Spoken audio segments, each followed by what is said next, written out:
लाल टोपी है लेकिन काले कारनामों के लिए लोग जाने जाते हैं, और इसीलिए मैं आपको एहसास कराने के लिए आया हूं। इस सीसा मऊ को सीसा मऊ ही बने रहने दीजिए।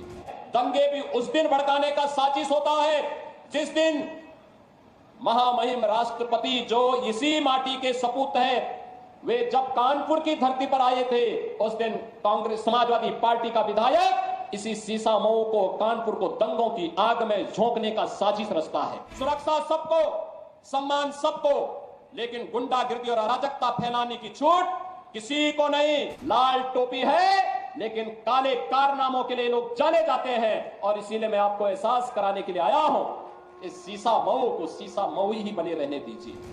कानपुर में करीब 750 करोड़ की परियोजनाओं का शिलान्यास करने के बाद योगी ने समाजवादी पार्टी पर 3 नए मॉडल के जरिए हमला बोला।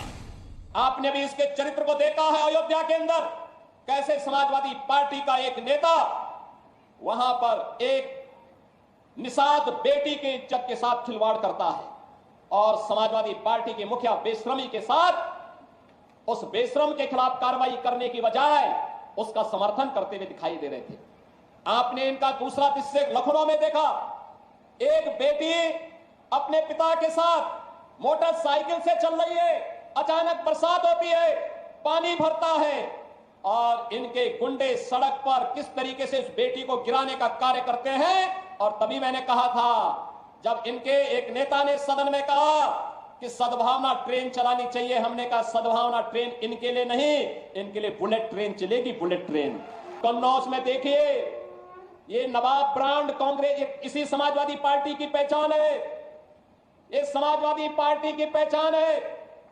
कैसे अनैतिक तरीके से अर्जित की गई संपत्ति, और उस संपत्ति के माध्यम से कैसे बेटियों की इज्जत के साथ बड़ी बेशर्मी के साथ ये लोग खिलवाड़ करते हैं।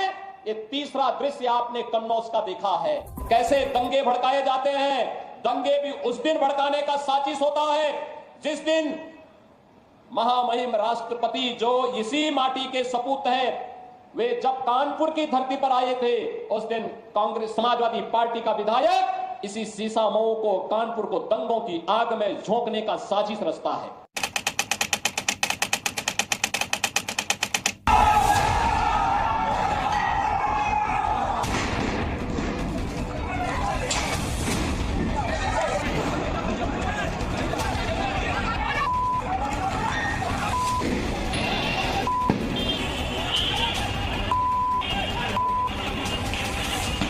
योगी इसी पत्थरबाजी का जिक्र कर रहे थे, वो भी कानपुर के मुस्लिम मोहल्ले में घुसकर।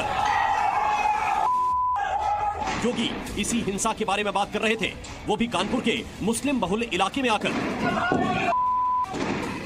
लेकिन योगी ने कानपुर में 2 साल पहले हुए दंगे की याद आज क्यों दिलाई, और वो भी उस इलाके में जहां मुस्लिम आबादी 42% है, अगली जाति 32%, ओबीसी 4% और दलित 18% है, 4% अन्य है।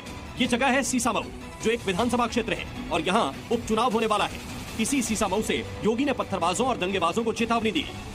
सुरक्षा सबको, सम्मान सबको, लेकिन गुंडागिर्दी और अराजकता फैलाने की छूट किसी को नहीं। आज जो विभाजनकारी राजनीति है, इसको दरकिनार करते हुए हमें राष्ट्रवाद के आधार पर देश के विकास के लिए, विकसित भारत के सपने को साकार करने के लिए आगे आना होगा। कानपुर में 78% हिंदू हैं और करीब 20% मुसलमान, लेकिन सीसा मऊ में नंबर अलग है। यहाँ 56% हिंदू हैं और 42% मुसलमान। मुस्लिम बहुल सीसा मऊ पर योगी का फोकस इसलिए ज्यादा है क्योंकि इस सीट पर समाजवादी पार्टी का कब्जा रहा है, और इसकी वजह है यहाँ मुस्लिम वोट बैंक का दबदबा होना। साल 2012, 2017 और 2022 का चुनाव यहाँ से समाजवादी पार्टी जीती है। तीनों बार इरफान सोलंकी विधायक चुने गए, लेकिन आगजनी के एक मामले में इरफान को 7 साल की सजा मिली और उनकी विधायकी चली गई। इसीलिए सीसा मऊ पर उपचुनाव हो रहा है।